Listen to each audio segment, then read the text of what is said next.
What should be the center of your life? Is it your parents? Is it your pet dog or pet cat? Or is it yourself? Is it money or your romantic partner? There are so many things we can derive happiness, ambitions, dreams, and freedom from. But what if I told you none of these should be the center of your life? This is probably one of the most important videos I'll make, so make sure you stay until the end because I'm going to talk about what should be the center of your life. It's your unlocked potential, and let's go!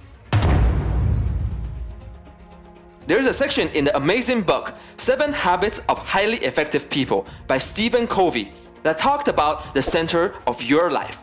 I read it many years ago, but I want to share those same ideas because this concept has changed my life and my perception of everything. And I mean everything.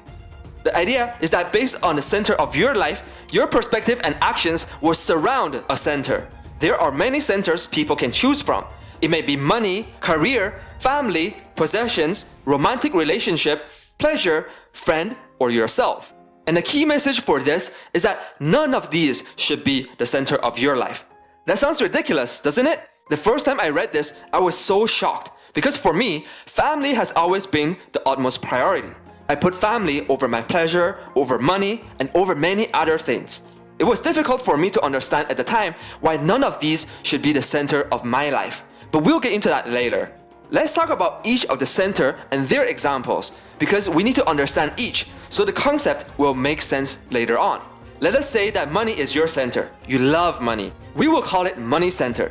The focus of your life would be money. When you go grocery shopping, you would think about the cheapest option because you want to save money. When your friends ask you to go out to have lunch, you may be thinking about how expensive eating out is, and you will kindly decline because you are saving money. You might pick your future husband or wife because their family is rich. Whatever it may be, you will be making your decisions surrounding your center, which is money. Now, let's say your center is career. You're willing to go the extra mile and do overtime without anyone asking you to. You may or may not put someone else under the bus due to office politics so you can climb up. When you get a call from work over the weekend, you may choose to go to work instead of spending time with your family. This is because having a good career and climbing up the corporate ladder is the focus of your life. This is if you are career-centered. On the other hand, if you're family-centered, then on the weekend when you get a call from work, you would decline because your family is your priority, is your focus. When you buy a house, you might pick a neighborhood that is close to a good school because you're thinking of your son or daughter. If you're not family-centered, but rather possession-centered, using the house example again, you would think about the house itself and how amazing it looks, how much you love to own a big, beautiful house. Or you need to drive an amazing, expensive car. If you're money-centered, you would think about how much money you can make by buying this house. Do you see how the center of your life shifts your perspective and decision-making? Your decision is based on what you focus on. If your center is romantic relationship or spouse-centered, you may pick the side of your wife instead of your family's. For example, you may go against the will of your parents and elope. If you are family-centered, you might not do that, since you prioritize your family over your romantic relationship. If you're friend-centered, you will value the opinions of your friends more than that of your parents or significant other or even yourself. You wouldn't mind treating your friends to meals because you're friend-centered and not money-centered.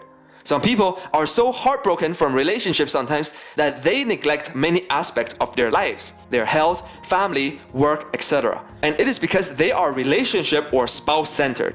Maybe none of these matter to you, and pleasure is your center. You want a comfortable life and relax all day. That would be what you are trying to achieve in the long run. An example of this would be drug addiction. You are so focused on deriving pleasure from your addiction, you will actively seek out ways to get your center, to fulfill your needs.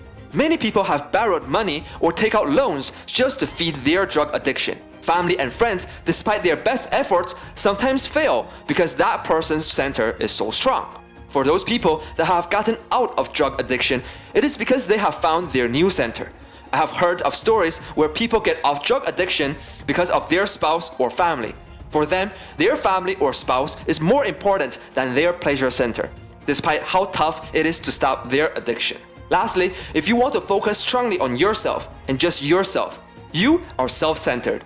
This kind of center is particularly dangerous because you may neglect everything else around you. Your view comes from only yourself, And this can be detrimental because other people's opinion or perspective will not matter. This type of center will restrict you from unlocking the true potential you have within, to get new experience and to learn and improve yourself. You won't care about what you can learn from other people or see things from their perspective. All you would care about is you. Okay, at the start I mentioned that none of these should be your center. You might think it is ridiculous, and I understand that not many people will agree. But there is one center that rises above the rest. That center is principle-centered. What does this mean? Let's say you are money-centered. When you have a lot of money, it makes you happy. But when you do not have enough money, it makes you miserable. When you're spouse or relationship-centered, being with the one you like will make you happy. But if the relationship is no longer possible, what would you fall back on? If you're career-centered and some misfortune happened to the company or unfair politics turn on you, a recession can destroy your career just like that. Then all those years of hard work is gone and there may no longer be any motivation or purpose for you. Essentially, none of these centers are permanent. They can always come and go. But principles, they are timeless and will never disappear. Principles will always be there. If you focus on principles, no matter what happens, there is always those same principles to fall back on. What is this principle you keep talking about? Principles are honesty, integrity, compassion, love, trust, empathy, proper communication, and so forth. If you perform your action based on compassion, love, and trust, you are able to see the perspectives of your family or your friends or your spouse. You will be able to integrate multiple centers, and at the same time, you will be doing the right thing.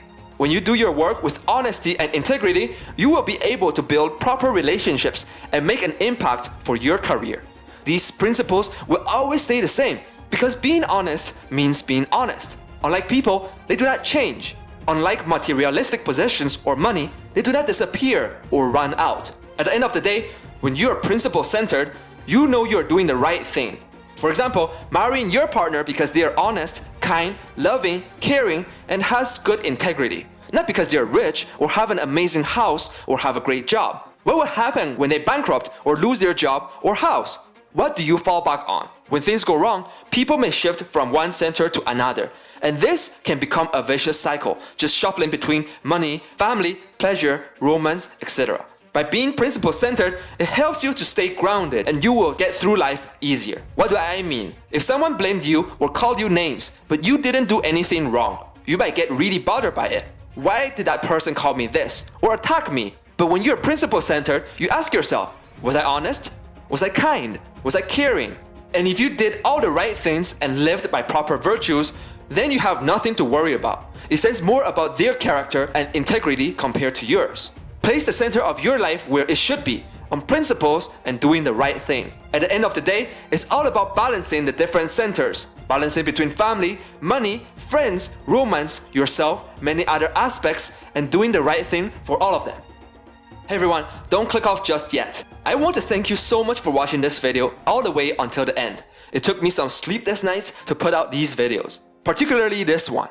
So if you enjoyed this video, please like the video and hit the subscribe button with the bell on if you haven't yet. I do recommend everyone to read the book I have mentioned, 7 Habits of Highly Effective People. This particular aspect of the habit really changed my life and the way I do and view things. So in a way, this video is quite personal to me. I do want you to improve and learn as well. Also, check out my other videos on my channel that can help you in other ways. With that, I want to know, what are some of your opinions and thoughts? What is your current center? Do you think you will shift your current center to become principle-centered? Let me know in the comment section down below. I really want to know what you think. And I'll see you all next Wednesday. Cheers!